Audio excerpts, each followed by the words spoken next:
2050 වසරට සාදරයෙන් පිළිගනිමු. ලෝකය පාලනය කරන්නේ යන්ත්‍ර සූත්‍ර මගින්. නමුත් බියකරු ප්‍රශ්නයක් ඉතිරිව පවතිනවා. කෘතිම බුද්ධිය අවසානයේ මිනිසා අභිබවා ගොස් තිබේද? අපි අනාගතයේ ගවේෂණය කරමු. ලක්ෂ සංඛ්‍යාත රැකියා අතුරුදහන් වී තිබෙනවා.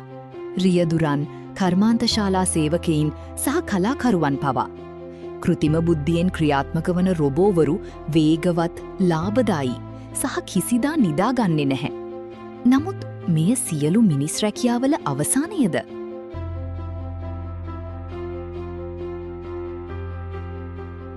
අනාගතය කියන්නේ මිනිසා ඉවත් කිරීම නෙවෙයි, සහයෝගයෙන් වැඩ කිරීමයි.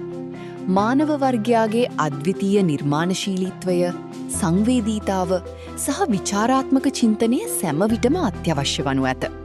කෘතිම බුද්ධිය අපේ මෙවලම මිස අපේ ස්වාමියා නොවේ.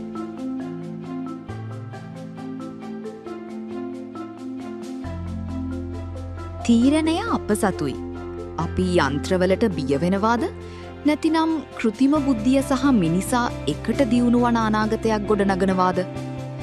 කෘතිම බුද්ධිය අවසානයේ ඔබේ රැකියාව ඉවත් කරාවි කියා ඔබ සිතනවාද?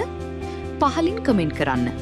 තවත් තොරතුරු සඳහා Future Pulse SL සබ්ස්ක්‍රයිබ් කරන්න.